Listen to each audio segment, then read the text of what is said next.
자, 마지막 절 마태복음 25장 46절 예, 함께 읽겠습니다. 그들은 영벌에 의인들은 영생에 들어가리라 하시니라. 예, 무서운 말씀이죠.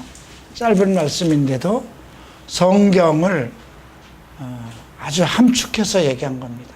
성경의 목적, 예수님이 오신 목적, 우리가 하나님을 섬기는 목적이 무엇인가. 지금 우리가 이스라엘의 시간표를 가지고 종말에 있을 일들을 살펴봅니다.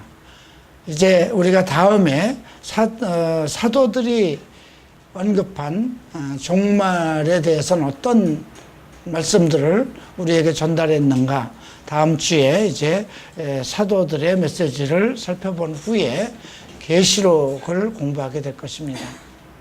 이스라엘의 시간표, 이거는 세계의 시간과 함께 맞물려 있습니다. 이스라엘 백성은 하나님이 택한 백성입니다. 아직도 택한 백성입니다. 많은 사람들이 의심을 합니다. 아니, 택한 백성인데 왜 그렇게 계속 고난과 고난의 연속인가. 지난주에 어떤 자매가 상담을 하러 왔는데, 상담을 하러 온 것이 아니라 저를 시험하러 온 것 같습니다. 아마 이제 종말론에 대해서도 좀 문의해보고 싶고, 그런데 그 자매는 계속 이스라엘에 대한 얘기를 하고 있어요.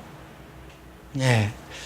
결국은 이제 몇 마디 나누다 안 되겠는지, 오늘은 제가 머리가 아파서 그냥 돌아가야 되겠습니다 하고 간 자매가 있는데, 구약에 나오는 많은 말씀을 가지고 하나님의 택한 백성인데 택한 백성들이 왜 그렇게 계속해서 고난을 받느냐, 그 이유를 알 수가 없다. 택한 백성이 아무리 그들이 마지막에 다 구원을 받는다 하더라도 이스라엘 역사상에 그들이 그처럼 많은 고난을 받고 다 정말 외국인들에게 포로가 되고 또 죽임을 당하고 그런 것들인데 그걸 어떻게 하나님의 백성이라고 생각하느냐, 이런 질문을 했어요. 참 짧은 시간에 구약의 모든 것을 다 들어서 설명할 수는 없고, 그래서 그러면 우리 민족을 한번 생각해 보자. 네. 외국 사람들이 생각할 때, 야, 한국 사람들은 6.25 전쟁도 겪고 38년 동안 일본 사람들에게 정말 나라를 뺏겨서 압제를 받고, 그리고 삼국시대로 걸어가도 계속 당나라와 청국과 또 나중에 이제 일본과 러시아 외세에 계속해서 그렇게 침략을 받고, 지금도 미국과 북한과 중국과 일본 이 틈바구니에서 정말 숨을 제대로 쉬고 살 수가 없다.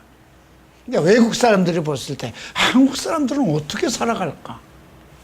근데 우리는 어떠냐 그랬어요. 지금 북한은 계속해서 미사일을 쏜다고 엄포하고, 또 미국 트럼프는 계속해서 우리 먼저 선제 공격할 수 있다. 사드 배치를 놓고 계속 문제가 있고, 중국은 그 사드 문제로 인해서 중국 시진핑은 우리나라 너희가 그러면 제대로 살아갈 수 있는가 보자, 이렇게 엄포를 놓고 모든 중국에서의 한국과의 거래를 지금 중단 상태에 이르고 이런 상황이에요. 그런데 우리 어떨까요? 예. 여러분들은 어떨지 모르겠지만 우리는 나름대로 평안하게 살고 있잖아요. 그죠? 일할 사람 일하고, 그죠? 그러니까 어떻게 생각하느냐에 따라서 달라요. 그죠? 그러니까 근데 지금 우리가 이스라엘에 대해서 생각해야 되는 것은, 하나님께서 그들을 택하셨고 하나님이 이스라엘 백성들을 어떻게 하실 것인가, 그건 하나님의 시간표 안에 있어요. 그죠? 택한 민족이에요. 자, 내 자식이 한 12명이라고 하십시다. 그들이 어떤 상황에 있든, 그들이 어디에 있든, 부모의 입장에서는, 그죠? 그들을 버리는 일이 없어요. 그죠? 그 중에 아주 잘못되고 패역하고 부모에게도 정말 잘못된 아들이고 뭐 국가적으로나 사회적으로나 조금도 도움이 안 되는 그런 아들이 있다 할지라도 부모의 마음속에는 그 아들을 버리는 일이 없어요. 그죠? 서로 내 아들이 잘못돼서 먼저 나보다 세상을 떠났다 하더라도 부모는 장래에 내가 하늘나라에 가서 그 아들을 볼 것을 소망하고 살지, 그 아들을 그냥 땅속에 묻었다 하더라도 그 아들은 부모의 가슴 속에서 같이 사는 거란 말이죠. 예. 하나님은 이스라엘의 하나님입니다. 하나님은 지금도 이스라엘의 아버지십니다. 그들을 택하셨기 때문에 그들을 버리지 아니하십니다. 그리고 그들을 완전히 구원하십니다. 그래서 우리가 이제 이 종말의 띠에 이스라엘의 시간표를 조목조목 살펴보는 것은 그 시간표와 함께 하나님의 계획하신 일들이 이루어지기 때문에 살펴보는 것입니다. 우리가 이제 24장에서는 우리가 그 장차 앞으로 있을 일들에 대해서 예수님께서 말씀하신 것이 있었습니다. 24장 15절에서 이런 말씀하시죠. 너희가 선지자 다니엘이 말한 바 멸망에 가증한 것이 거룩한 곳에 선 것을 보거든. 그리고 읽는 자는 깨달을진저 하고 주석을 달았습니다. 어느 시대든지 이 말씀을 읽는 사람은 깨달아야 된다는 것입니다. 깨달으라는 건 뭐예요? 충분히 이해를 하라는 것입니다. 또 어떤 말씀을 하셨냐면, 자, 24장, 뒤에서 하신 말씀인데, 32절을 봅니다. 무화과 나무의 비유를 배우라. 그 가지가 연하여지고 잎사귀를 내면 여름이 가까운 줄을 아나니, 이와 같이 너희도 이 모든 일을 보고도 인자가 가까이 문 앞에 이른 줄 알라. 무화과 나무를 배우라. 비유를 배우라고 합니다. 무화과 나무는 이스라엘을 가리킵니다. 그들이 비록 꽃은 피지 않았어도 열매를 맺는 백성이라는 것입니다. 이스라엘의 보고 그들의 모든 것을 보고 배우라는 것입니다. 그래서 이 문제를 배운다는 건 그 모든 역사 속에서 일어나는 그 많은 일들을 보는데, 무화과 나무라는 그것을 왜 그렇게 호칭했을까요? 이스라엘은 다 죽고 멸망받은 것 같았지만 1948년도 5월 14일 날 다시 독립했습니다. 이스라엘이라는 이름으로 다시 독립했습니다. 그리고 지금 70년이 가까워 갑니다. 주님은 그 다음 절에서 어떤 말씀을 하셨냐면, 이 세대가 지나기 전에 이 일을 다 이루리라. 분명히 내가 인자가, 무화과 나무가 잎이 내기 시작하면 인자가 가까운 줄 알라고 그랬어요.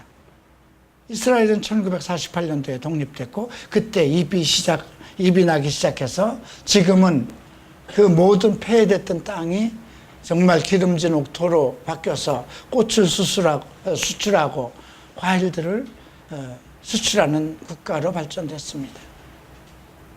그리고 이 세대가 가기 전에, 지나기 전에 이 일을 다 이룬다. 우리가 한 세대를 100년으로 봅니다. 그런데 벌써 이스라엘 독립이 70년이 되었다면, 만약에 이 말씀을 우리가 한 세대라는 기간을 100년으로 놓고 본다면, 주님이 말씀하신 것이 이 세대가 가기 전에, 이스라엘의 이 무화과 세대가 가기 전에, 그래서 그 한 세대를 100년으로 놓고 계산한다면 불과 30년, 얼마나 임박한지를 우리가 알 수 있어요. 그죠? 그날이 언제인지 모른다는 것은 언제, 오늘일지, 30년 후가 될지, 30년 바로 직전이 될지, 30년이 딱 마감이 될지, 28년째가 될지, 25년째가 될지 우리는 알지 못하는 거라는 거죠. 그러나 전체적으로 봤을 때 세계의 모든 조짐을 볼 때 매우 주님이 오실 날은 가까워지고 있다는 것입니다. 이제 먹거리까지 문제가 생기는 시대가 되었고요. 그죠? 계절이 바뀔 때마다 우리는 어떠한 재앙이, 어떠한 연병과 같은 것이, 어떠한 전쟁이 일어날지, 그런 것들을 생각하면 하루도 잠을 잘 수가 없어요. 우리가 그만큼 잠을 잘 수 있는 것은 매일매일 주께서 우리를 버리지 않는다는 그 신념을 가지고 있기 때문에 그렇습니다. 이스라엘 백성들이 그 고난 속에서도 지금까지 견디고 살아오는 것은 자기네들이 하나님의 택한 백성이요, 하나님은 자기 백성을 버리지 않으실 것이라는 것, 그것을 믿기 때문에 그렇습니다. 자, 오늘 우리가 살펴볼 것은 마지막 절에서 언급한 것처럼 그들은 영벌에, 의인들은 영생에 들어가리라. 결론을 그렇게 줬습니다. 영원한 형벌을 받을 사람과 영원한 생명에 들어갈 사람 둘로 나눴다는 것입니다. 그리고 32절을 보면 모든 민족을 그 앞에 모으고 각각 구분하여 하기를 목자가 양과 염소를 구분하는 것 같이 하여, 양은 오른편에, 염소는 왼편에 둔다는 것이죠. 양치기 목자가 염소와 양을 얼마나 잘 구분해내겠어요, 그죠? 실수라는 건 있을 수 없는 거잖아요, 그죠? 그렇게 나눈다는 거죠. 그래서 염소로 지칭되는 그들은 영벌에, 양은 의인으로 지칭돼서 영원한 생명에 들어간다는 거예요. 나는 어디에 있을 것이냐예요. 정말이 이렇게 역사적으로 심히 가까이 오고 있고, 나는 스스로 내 목숨을 버릴 수도 없는 상황이고 내 인생을 살아가야 되는데, 그리고 이 세상에서 열심히 일을 해서 먹고 살아가야 하는 그런 내 개인적인 책임, 가족적인 책임, 사회적인 책임이 있는데, 결국 마지막 날, 그날이 분명히 오고 그날에 가서 내가 예수를 열심히 믿고도 영원한 생명에 들어가지 못했다면 얼마나 억울하겠어요, 그죠? 열심히 농부가 1년을 똑같이 남들처럼 일을 했는데 수확을 하나도 거두지 못했다면 얼마나 이건 억울하겠어요, 그죠? 이런 문제예요.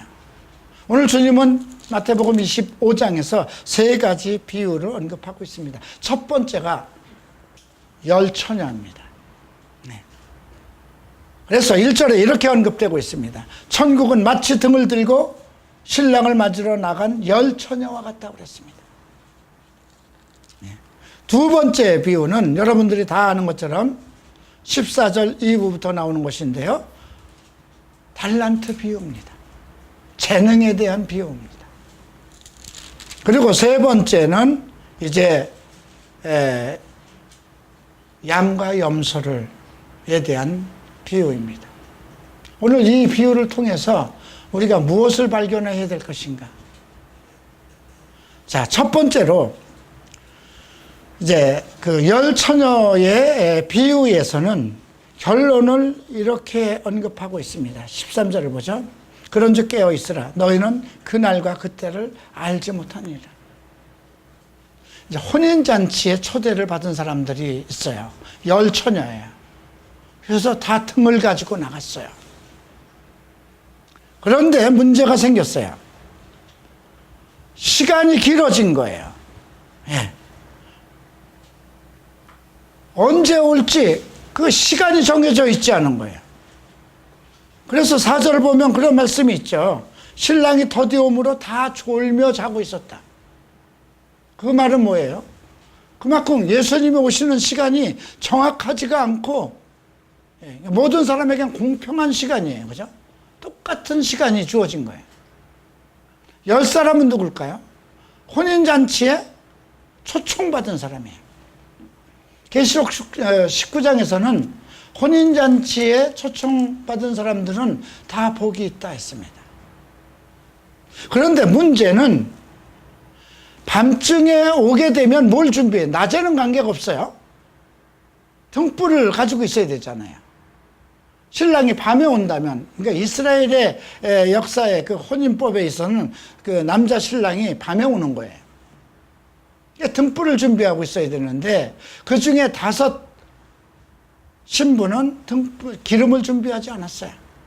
그리고 5 신부는 기름을 준비해 갔어요. 그리고 등불을 갔어요.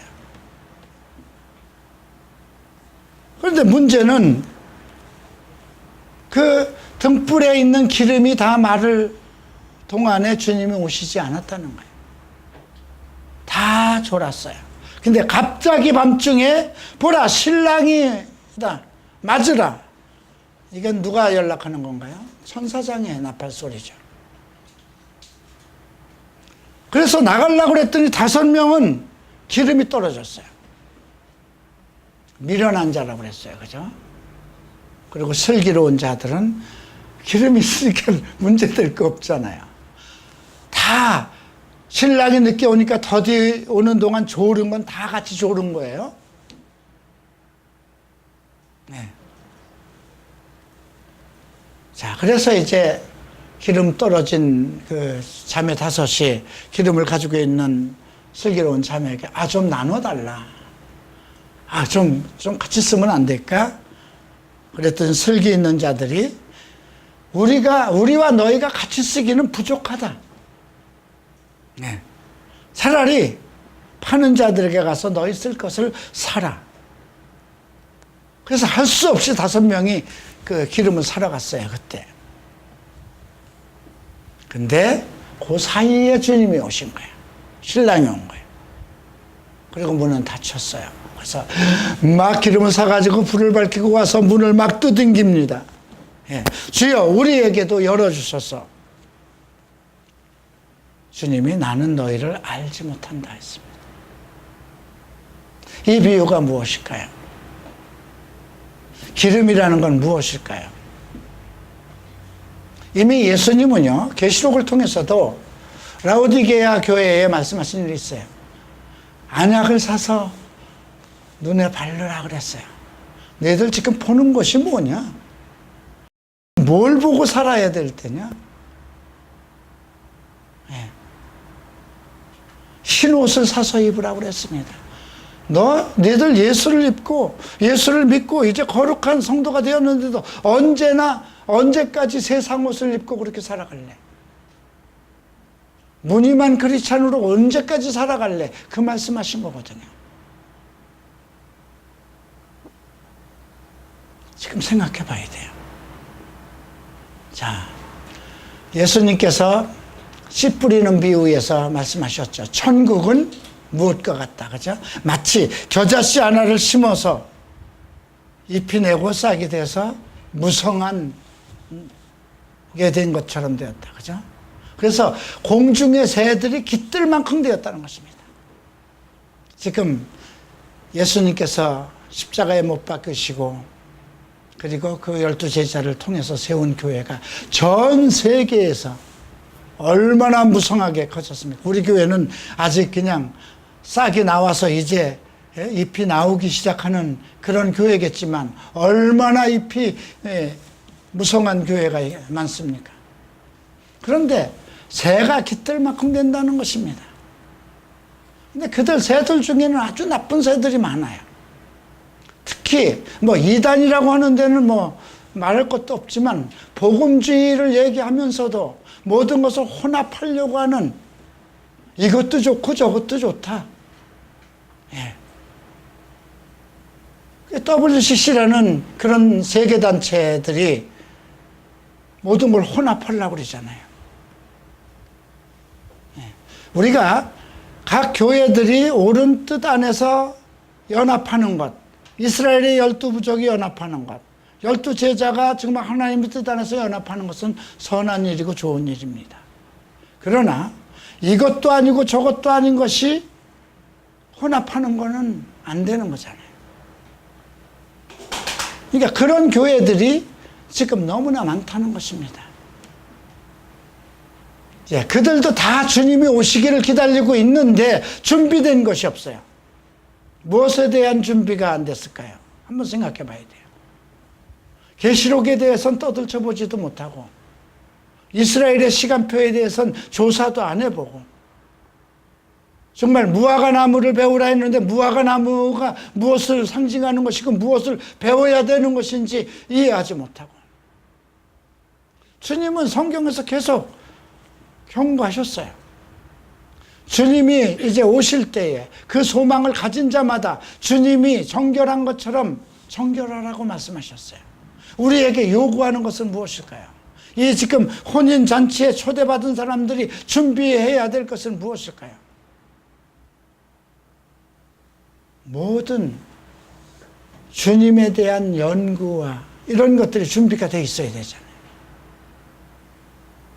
기름 부음이라는 건 무엇일까요? 기름 부음은요, 기름 부음이 멈추면 어떻게 돼요? 이 말씀이 우리가 그 다니엘에서 배웠잖아요. 기름 부은 자가 왔다가 기름 부은 자가 끊겼다는 거죠. 예수 그리스도를 얘기한 거잖아요. 예수님이 오셨고, 그리고 기름 부은 자가 죽임을 당하고, 기름 부음이라는 건 하나님의 어떤 영적인 그 하나님의 계획과 그 모든 말씀이 영적으로 전달되는 것입니다. 여러분들이 끊임없이 하나님과 소통할 수 있고 하나님과 대화를 할 수 있고 하나님의 말씀에 대해서 이해를 할 수 있고 깨달음이 있고 그런 것들이 없으면 그냥 교회는 뭐가 돼요? 종교활동 되는 거죠. 부인들은 부인에 와서 점심 먹고 같이 그냥 몇 마디 자기 아들들, 자기 며느리 기도하고 자기 남편 건강에 대해서 기도하고 그리고 아멘하고 돌아가고, 청년들은 청년들끼리 와가지고 같이 어울려서 찬양하고 그날 그 주에 있었던 이야기들 나누고 희덕대고 차 마시고 밥 먹고 가버리고, 종교활동이잖아요. 종교활동은 절에서도 하고 다른 종교도 다 해요. 교회는 가르칠 교자잖아요. 가르치는 곳이잖아요. 성경이잖아요. 이 성경을 통해서 우리가 주님과 소통하고 주님에 대해서 알고 그의 백성된 자로서 그 내 말씀이 가득 차 있다면 그 말씀 안에서 역사하는 성령의 능력으로 모든 것을 이해할 수 있고 깨달을 수 있잖아요. 그날이 도둑같이 이를 것이나 너희는 빛의 자녀이므로 그날이 도둑같이 이르지 못할 것이라 했습니다. 주님이 오시는 날은 아무도 모른다고 그랬어요. 그러나 너희는 빛의 자녀이므로 그날이 도둑같이 이르지 못한다는 것은 그만큼 너희에게 깨달음을 주실 것이라는 것이죠. 성령의 기름 부음이 있으면 누구도 아무도 그 사람을 가리킬 자가 없고 너희는 계속 그 기름 부음 안에 거하라고는 말씀이 있습니다. 무엇인가 지금 당장 와도 내가 꺼리낌 없이 주님의 앞에 나갈 수 있는 그 상황이 돼 있어야 되잖아요. 뭘로 그렇게 되겠어요? 무엇으로 그렇게 되겠어요? 세상 같으면 돈으로 통과할 수도 있어요. 그죠? 세상 같으면 권력으로 통과할 수도 있어요. 근데 그게 안 되는 거잖아요. 세마포를 입었느냐? 그걸 물어보는 거잖아요. 한번 우리가 이 말씀을 보십시다. 혼인잔치에 어떤 사람들이 초대받았는가? 계시록 19장을 한번 보시겠습니다.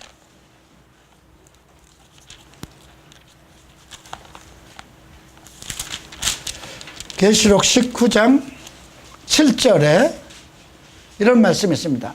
우리가 즐거워하고 크게 기뻐하며 그에게 영광을 돌리세요. 어린 양의 혼인 기약이 이르렀고 그의 아내가 자신을 준비하였으므로. 그죠? 예수님의 아내가 자신을 준비했다는 거죠. 어떻게 준비했는가 보십시다. 그에게 빛나고 깨끗한 세마포 옷을 입도록 허락하셨으니 이 세마포 옷은 성도들의 옳은 행실이라.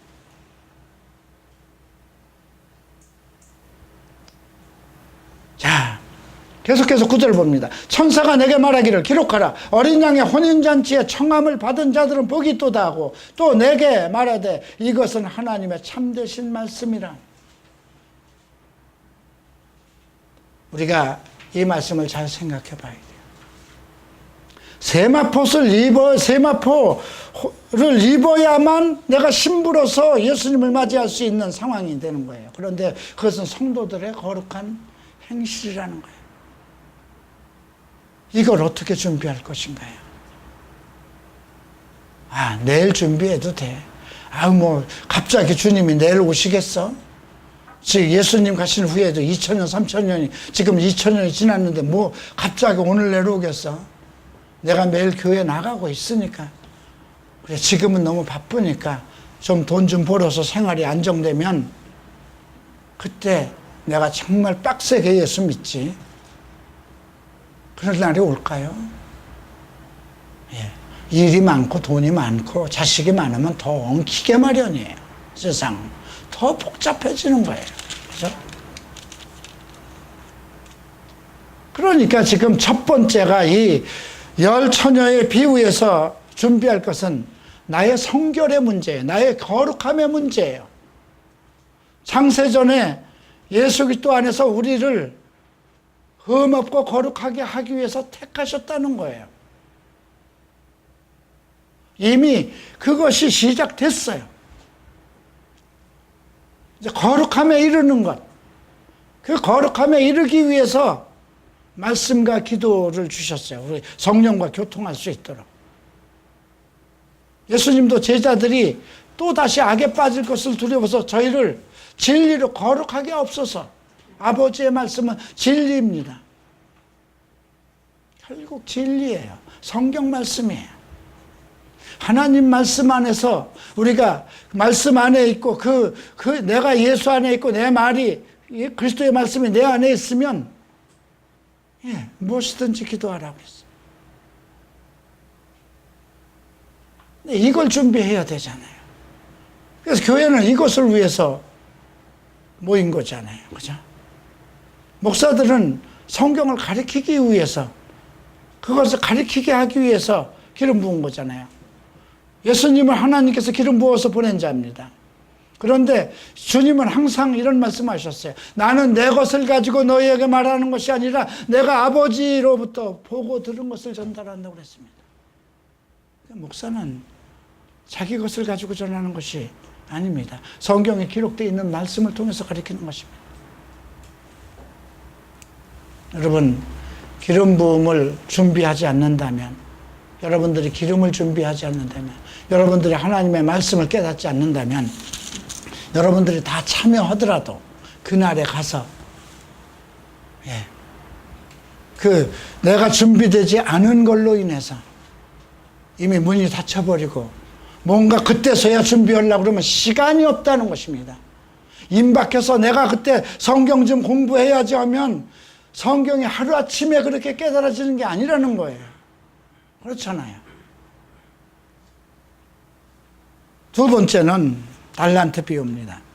자, 달란트 비유는 이제 14절부터 나옵니다. 어떤 사람이 타국으로 갈 때 그 정도를 불러 자기 소유를 각각 맡긴 것 같으니 각각 그 재능대로 한 사람에게는 금 5달란트를, 한 사람에게는 2달란트를, 한 사람에게는 1달란트를 주고 떠났더니, 자, 달란트라는 것은 그러니까 지금 은 1달란트가 6,000드라크마인데 1드라크마가 노동자 하루 품삯이에요. 은이.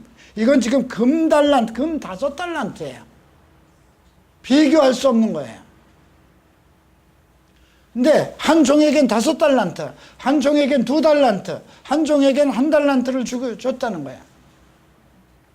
그리고 분명한 건 뭘까요? 그 주인이 반드시 돌아온다는 것이죠. 재능대로 줬다는 거예요. 자, 어떤 목사에게는 한 50만, 3만 명, 몇만 명을 할 수 있는 재능을 준 목사들도 있죠. 그죠? 어떤 목사는 한 2,000명, 3,000명 그렇게 할 수 있는 재능을 줄 수도 있고요. 나와 같은 사람은 한 50명, 100명도 족하죠. 근데 주님은 그 재능대로 줬다는 거죠.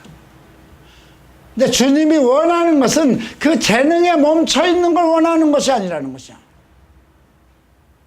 그 재능을 충분히 활용하라는 거예요. 우리는 주님은 모든 게 다 금도 내 것이요 은도 내 것이요 모든 것은 자기 스스로 다 할 수 있고 창조자이시고 권능자이니 우리가 구태여 뭐 일하고 사람의 손으로 뭐 하는 거 원하지 않을 거야. 그렇게 생각하면 안 된다는 거죠. 이것은 네가 무엇을 내가 지금 너에게 맡긴 일을 충실히 하고 있느냐. 작은 종은 작은 종으로서 큰 종은 큰 종으로서 너에게 달란트에 맞게 충실히 하고 있느냐 이겁니다. 그래서 5달란트를 받은 사람은 바로 갔다고 그랬어요. 16절에 보면 바로 가서 그것으로 장사하여 5달란트를 남겼다. 어떻게 보면 주님은 장사하기를 원하시는 건가요? 재능대로 자기의 각자에게 주신 이거는 은사가 아니에요. 은사대로 했다는 게 아니에요. 각자의 달란트라는 것은 재능이에요. 하나님은 각 사람이 가지고 있는 재능, 음악가는 음악가로서의 찬양을 잘하는 사람은 성악가는 성악가로서의, 목사는 목사로서의, 의사는 의사로서의 각 재능이 하나님 나라에 합당하게 쓰임을 받고 있느냐를 물으시는 거예요. 2달란트 받은 사람에게도 똑같이 5달란트 받은 사람과 동일한 축복을 합니다. 주인이 잘하였도다. 충성된 조와 내가 적은 일에 충성하였으며 내가 많은 것을 내게 맡기리니 내 주인의 즐거움에 참여하리라. 언제 이렇게 할까요? 주님이 오실 때 맡길 것입니다. 자, 예수님이 뭐라고 하셨어요? 성경은 분명히 내가 이 땅에서 우리를 상속자로 삼은 거예요. 예수 그리스도가 상속자입니다. 이 땅에서 함께 왕노릇 한다는 것이죠. 주님의 날에 각 재능대로 열심히 자기의 맡은 일을 2달란트 맡은 사람 보고 5달란트 하라는 게 아니었어요. 내가 맡은 그 범위 내에서 내가 네 재능을 아니까 네 재능껏 최선을 다하라는 말씀이에요. 저는 제가 할 수 있는 달란트가 한정이 돼 있을 거잖아요. 그죠? 근데 이것이 녹슬게 그냥 내두면 안 된다는 거예요. 그죠? 과거 저는 45세 한국에 나와서 10몇 년을 녹슬게 놔둔 일이 있어요. 내 달란트가 뭘까요? 물론 성경도 가르치고 뭣도 하겠지만 내가 해야 할 일은 무엇일까요? 그죠? 요리를 잘하는 사람 보고 옷을 지으라고 하시겠습니까? 요리를 잘하는 사람, 요리를 잘하는 것이 그 사람의 재능이고, 옷을 잘 짓는 사람은 옷을 잘 짓는 것이 그 사람의 재능이죠. 그 달란트를 가지고 배가 운동을 하라는 것이죠. 그런데 한 사람은 그걸 가지고 그냥 아이고 주님은 금도 내 것이요 은도 내 것이고 잘못하다가 내가 이거 하다가 망하면 어떡할까 하고 땅속에 묻어뒀다가 주님한테 가져왔어요. 주님은 뭐라고 하셨을까요? 26절에 이렇게 대답합니다. 게으르고 악하고 게으른 종아, 나는 심지 않은 데서 거두고 해치지 않은 데서 모으는 줄 알았더냐. 그렇다면 내가 마땅히 내 돈을 추리하는 자들에게 맡겼다가 내가 돌아와서 원금과 이자를 받게 하였을 것이라. 하나님은 가만히 있기를 원하는 게 아닙니다. 하나님은 일하는 자와 함께 일하십니다. 여러분들이 주신 달란트, 각자의 삶 속에서 각자의 재능이 있어요. 그걸 가지고 건실하게 하나님 뜻 안에서 일을 하는 겁니다. 의사는 의사라서, 요리사는 요리사로서, 옷을 짓는 사람은 옷을 짓는 사람으로서, 성경을 가리키는 사람은 성경을 가리키는 사람으로서 최선을 다하라는 거예요. 그냥 그 자리에 머물러 있지 말라는 것입니다. 자, 세 번째 비유가 이제 31절에서 나옵니다. 근데 흥미로운 것은 보세요. 그 앞에 달란트 비유에 그 사람이 어떻게 됐는가 보세요. 자, 28절에 보면 그에게 그 1달란트를 빼앗아 10달란트를 가진 자에게 주라. 무릇 있는 자는 받아 풍족하게 되고 없는 자는 그 있는 것까지 빼앗게. 있는 자는 더 풍족하게 있게 되고, 그죠? 없는 자는 그 있는 것까지도 빼앗긴다. 이 말을 잘 생각해야 돼요. 자기 재능을 가지고도 일하지 않으면 자기 있는 것까지도 다 빼앗긴다는 것입니다. 그래서 빼앗아서 누구 줍니까? 예, 10달란트 된 사람한테 줘버리잖아요. 그죠? 우리가 이런 것들을 생각해서 내가 가지고 있는 그 재능을 가지고 최선을 다해서 살아가라는 거예요. 주님의 날까지. 예. 자, 그 다음에 이제 마지막 단락에 있는, 우리가 이제 염소와 양과 염소에 대한 이제 그 비유입니다. 자, 이것이 31절에 이렇게 기록되어 있습니다. 인자가 자기 영광으로 모든 천사와 함께 올 때에 자기 영광의 보좌에 앉으리니.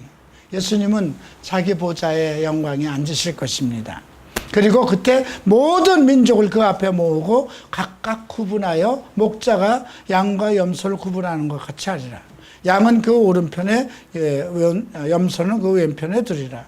그때 임금이 오른편에 있는 자들에게 이르되 내 아버지께 복받은 자들이여 나와 창세로부터 너희를 위하여 예비한 나라를 상속받으라. 내가 줄일 때 너희가 먹을 것을 주었고 목마를 때 마시게 하였고 나그네 되었을 때 영접하였고 헐벗을 때에 옷을 입혔고 병들었을 때에 돌보았고 옥에 갇혔을 때에 와서 보았느니라. 자, 이것을 우리가 언제로 봐야 될까요? 우리가 다니엘 12장에서 아주 흥미로운 내용을 살펴봤죠. 다니엘 12장 마지막 부분에 그런 말씀이 있습니다. 매일 드리는 제사를 폐하여 멸망하게 할 가증한 것이 세울 때부터 1290일 1290일이 지날 것이요 더 기다려서 1335일까지 이르는 그 사람은 복이 있을 것이다 했습니다. 이건 지금 어느 때에 말씀을 하신 것이냐면 인자가 자기 영광에 와서 자기 보좌에 앉을 때입니다. 천사들과 함께 이 땅에 오셔서 그때 일입니다. 이거는 7년 대환란이 다 끝나고의 일입니다. 그때 상황에서 말씀하시는 겁니다. 그때 모든 민족을 모은다는 것이죠. 그리고 이제 내가 줄일 때에 나를 먹이고 내가 목마를 때 마시게 하고 나그네 됐을 때 영접한 그들에게는 축복을 하시고. 근데 그들이 의인인데 그들은 누구였을까요? 종말의 때, 만약에 대환란 때 가장 고난받는 민족은 어딜까요? 이스라엘이에요. 적그리스도에 의해서, 전 세계를 통치하는 적그리스도에 의해서 이스라엘이 완전히 봉쇄를 당하고 죽임을 당합니다. 자기 민족을 걱정하신 겁니다. 우리가 1935일까지 1990일을 지나서 1935일이라고 그러면 45일간 동안 이 일을 하실 것입니다. 그래서 이 땅에 오셔서 제일 먼저 하실 것이 모든 민족을 모아놓고 이제 이스라엘 백성에게 어떻게 했느냐에 따라서 지금까지 우리가 봤을 때 독일 민족이 이스라엘 백성들을 어떻게 했을 때 그 나라에 대한 큰 심판과 이런 것이 없었어요. 그죠? 그런데 그때 그것을 하시겠다는 것입니다. 45일 동안에 그걸 충분히 하실 수 있을까요? 충분히 하실 수 있을 것입니다. 계시록을 보면 그 17장에서인가요? 그 전쟁이 끝난 후에 장군들을, 많은 새들을 초청해서 잔치를 벌려요. 그 일도 이때 있을 것입니다. 아마 적그리스도를 멸망시킨 그 모든 나라의 그 군주들에게 충분한 어떤 배려를 하실 겁니다. 그리고 이제 이스라엘 백성들을 돌봐줬는가, 관심을 가져줬는가. 저는 이런 생각을 합니다. 아브라함에게 하신 약속이 있죠. 처음에. 어떤 약속일까요? 너를 축복하는 자는 내가 축복할 것이고 너를 저주하는 자는 저주할 것이다. 그죠? 지금도 그 말씀은 그대로 유효하다고 생각합니다. 미국에 가면 갈보리 채플은 그 이스라엘 선교에 대해서 상당히 관심을 갖습니다. 우리가 이스라엘 갈 때는 그냥 어떻게 해서든 구경을 가고 뭘 하는 걸로 해서 돈들을 그냥 줄이고 어떻게 하면 싼 걸로 가서 잠깐 예수님이 살던 그 발자취를 조사하고 올까 그런 생각을 하고 갑니다. 근데 척 스미스 목사님은 최고의 이스라엘에 가서 돈 많은 부자들이 가서 돈 좀 쓰고 오자는 겁니다. 최고의 호텔에 머무르면서 최고의 음식들을 먹어가면서 거기서 예수님의 시대를 생각하고 주님이 오실 때를 기억하고 이스라엘 백성들이 빨리 그들도 깨어서 모두 예수 그리스도를 영접하고 이제 이 닥칠 곧 있을 환란의 때를 준비할 수 있는 그런 것 때문에 이스라엘에 가서 부흥운동을 복음운동을 합니다. 예수운동을 하는 것입니다. 오늘 우리가 이 말씀을 들으면서 우리는 지금 이스라엘 백성, 그날까지 우리는 살아있을 민족 아니에요. 그죠? 여러분들은 다 이전에 가야 돼요. 그죠? 우리는 지금 어디에 있어야 되냐면 첫 번째 비유와 두 번째 비유에 있어야 돼요. 네. 우리는 모두 정말 기름을 충분히 준비한 그런 지혜 있는 15 처녀와 같아야 되고 재능 있는 내 재능을 최대한도로 하나님 앞에서 온전히 활용해서 배가 운동을 해서 하나님께 영광을 돌린 그런 교회와 성도의 입장에 있어야 돼요. 그러나 만약에 우리가 이 마지막 염소와 양을 나누는 이 입장에 있었을 때 주님께서 왜 이 말씀을 하셨을까요? 이건 물론 이스라엘 민족을 향한 거겠지만 지금 한국에서도 나름대로 예수께서 내 형제라고 하는 사람들이 가난한 사람들이 있을 거잖아요. 그죠? 부자 교회는 부자대로 자기네들끼리 잔치를 하지만 예수님께서 이런 말씀하셨어요. 내 소자에게 나의 형제, 나의 소자라고 나의 소자에게 냉수 한 컵을 주는 자에게 결탄코 그 상을 잃지 않을 것이다. 많은 사람들이 큰 사람들에게 막 아부하고 뭔가를 하려고 합니다. 그러나 주님은 내 이웃을 돌보는 것을 원칙으로 하지 않습니까? 우리에게 한국에 살면서 이스라엘 민족을 돌보라고 하시겠습니까? 내가 내 이웃을 얼마큼 돌보고 있느냐? 부자가 돼서 나누면 그거는 나눈 것이 아니잖아요. 그죠? 내가 없는 상황 속에서도 내 형제가 줄일 때 그에게 먹을 것을 주고 그가 입을 것이 없을 때 입을 것을 주고 그 형제가 옥에 갇혔을 때 같이 가보고 같이 그 나보다 못한 사람들을 돌보라는 거잖아요. 그죠? 주님이 그들에게 관심을 가지고 있기 때문에 그래서 오늘 이 마태복음 25장은 물론 지금 이스라엘 백성들에게 있을 그 시간표를 언급하는 거지만 우리 모든 교회가 우리 모든 성도들이 지금 무엇을 준비해야 될 것인가? 열심히 하나님의 말씀 안에서 주님의 오실 날을 우리가 계획해야 되고 예비하고 있어야 되고 두 번째로 이 땅에 살아가면서 열심히 내게 주신 재능을 가지고 열심히 배가 운동을 해서 하나님 안에서 우리가 살아갈 수 있는 하나님께 칭찬 들을 일을 해야 되는 것이고요. 그래서 마지막으로 없는 사람을 돌봐야 되는 거잖아요. 그죠? 내가 열심히 재능을 통해서 버는 걸 가지고 그걸 하나님께서 다 가져오라는 게 아니잖아요. 나보다 못한 이웃을 주님이 아끼고 돌보고자 하는 그 사람들에게 돌봐주는 그 일을 말씀하신 것입니다. 우리는 반드시 46절에서 언급한 영벌로 들어가는 사람이 되어서는 안 됩니다. 우리는 반드시 의인들이 들어가는 영생을 누려야 할 백성들입니다. 오늘 이 세 비유를 통해서 우리가 더 이상 게으른 종이 되지 않도록 그리고 어리석은 미련한 자가 되지 않도록 그리고 나만 내 입만 생각하고 예수께서 마음을 쓰고 있는 불쌍하고 어린 사람들을 소홀히 하는 그런 성도가 되어서는 안 되겠습니다. 기도하겠습니다. 일어나시기 바랍니다.